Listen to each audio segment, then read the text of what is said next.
Ladies and gents, welcome back. Bill C-21 is a contentious piece of legislation in Canada that's going through the House at the moment. Now, Bill C-21 was initially brought forward to ban handguns in Canada. Now, it became the Trojan horse of the Liberals, where the handgun ban legislation came with a new amendment at the last minute, which ended up becoming about 80% of the overall bill altogether and included, well, a lot of other firearms, namely mostly hunting rifles. And then on top of that, there's actually a list in the bill for particular firearms that don't fall under a certain category. So they named them by name, and the list is quite long. Now, we've been told that it's disinformation to say that the Trudeau government is trying to ban hunting rifles. There's an article here from the Post Millennial. I'll leave a link in the description down below. But you can go and you can read Bill C-21 for yourself. And I'll leave, again, a link for this in the description as well. But there are also different blogs around. Here, for example, is the gunblog.ca, where you can see a list of the banned rifles and shotguns, the ones that are to be confiscated from Canadian law-abiding owners. And these would be guns that you acquired legally, and they've just added to a list, and now they can come to your door and take them from you. But they also included the PDF, and this is where things get interesting. And now, I love YouTube. YouTube is a great platform, and the amazing thing about it is you'll stumble upon all kinds of new information, new YouTubers, new people that have different walks of life and things that might be of interest to you. Now, what was drawn to my interest is if you scroll down to page 2, there's something listed as the Serbu Butt-Master. Now, have you heard of a firearm called the Serbu Butt-Master? Well, likely you haven't. Likely you have not. But somehow the Canadian government has. And this is where things get really, really interesting. Now, Serbu is actually the name of a YouTube channel by Mark Serbu. So this is, he's a YouTuber. He's a gun nut and gun designer, and he's been doing making guns from scratch for years and years and years. He's a very skilled tradesman in the gunsmithing trade.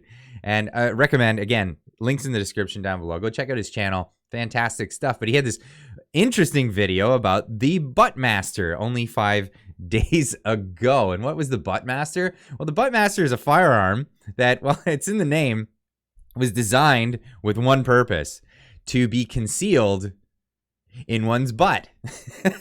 I'm not making this up. It was a joke. So he made this firearm, which is a 22 long rifle, single shot firearm with a very simple mechanism and a very short barrel, like not much of anything.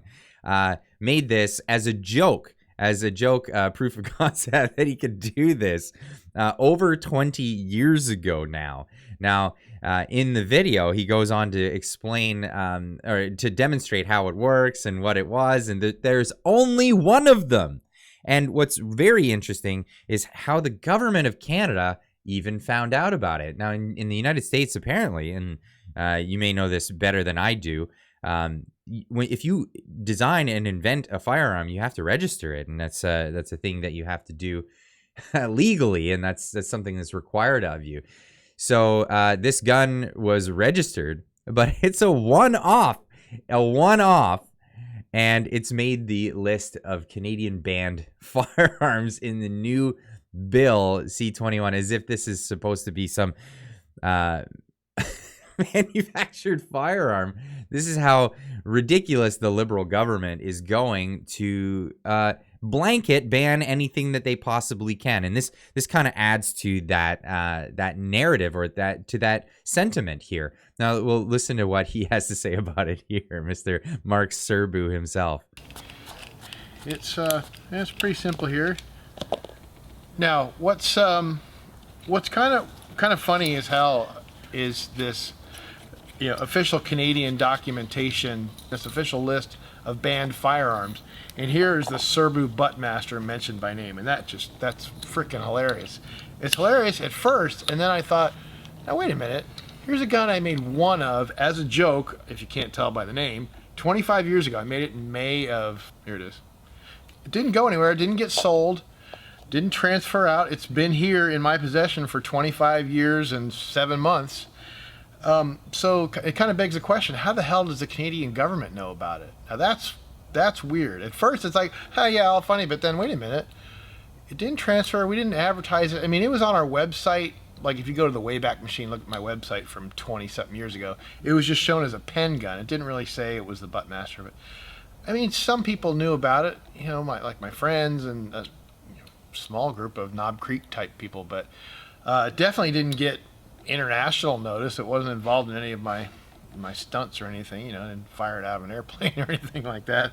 But so how, and this is why you should spread my video far and wide, folks, or at least ask your friends, people in the know, why on earth does the Canadian government know about an NFA firearm they probably, I mean, looking at their stuff that they've banned, looks like they went through our NFA registry and banned stuff that's American-made NFA firearms. And as far as I know, the NFA firearm list is kind of restricted. It's always heard it was privileged tax information, so it seems kind of like something's wrong there if a foreign government has access to our list of NFA firearms. So do your due diligence. Let me know.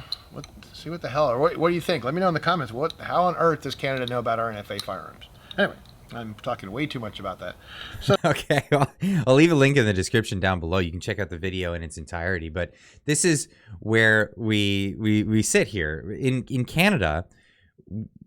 Is our government doing information sharing on information that's not privy to them? So are we getting information from the United States government on firearms and making a ban list blanketed by that? Now, Justin Trudeau says he's being more careful. He's being sure to ban only the firearms that are assault style firearms for the purpose of killing as many people in a shortest amount of time. That's what he says. Now, this just lends to say that there is no, they're not being careful about this at all. When a gun that there's only one of in the world is listed by name in the legislation for Bill C-21. But here's Justin Trudeau saying how careful they are exactly on what they're trying to accomplish here. Mr. Speaker, Canadians are united around the need to see our communities safer. And most Canadians understand that that means eliminating the guns that are most dangerous. Those guns that are designed to kill the largest number of people in the shortest amount of time. That's why 2 years ago we moved forward with a ban on assault-style weapons. But we also know that we need to ensure that that ban stays in place. And that's why we're moving forward with a definition to define assault-style weapons. We will continue to consult with Canadians and all parliamentarians to ensure that we're capturing the right weapons, but we will, Mr. Speaker, keep Canadians safe. I think where he pulled that information from, or where he pulled that statement from, was exactly where that gun was designed to be hidden. Honestly, in my opinion, this is ridiculous. It's absolutely ridiculous. They're saying that they want to ban particular weapons, but they're doing a blanket, an absolute blanket across the board, and just trying to find anything. a gun that was designed, and there's only one of, to be rectally stored and pulled out with one shot, and it takes a considerable amount of time. You can watch the video where he takes it apart and shows exactly how it functions. There's no way that gun was designed with the most amount of shooting in the shortest amount of time possible. That's not the design of it. And again, it's a one-off. So if anything, this proves that the government and the Liberal Party has been just scouring databases to find the names of any particular firearms to just blanket put on their list. And if anything, this proves just how haphazard they've been about this. But let me know in the comments section down below, what do you think of the Serbu butt gun being listed, or the Serbu butt gun being listed on the Bill C-21, the actual bill. This is the real thing. This is the real document. Let me know what you think about this and how we can push forward. If you know anything about the rules about registering these in the United States, if you're an American and you know about this, please get in contact with me. I'd like to know more about this, and we can explore this concept more. In fact, I'm going to try to reach out. I'm going to try to reach out to Mark Serbu, and maybe we can get some more information on this, because I'm really interested about this, especially because it's a one-off firearm. Anyway, leave a comment in the comment section down below. Let me know what you think. If you're not subscribed yet to the channel, let today be the day that you you decide to subscribe to the channel. Anyway, we'll see you in the next one. Keep on trucking.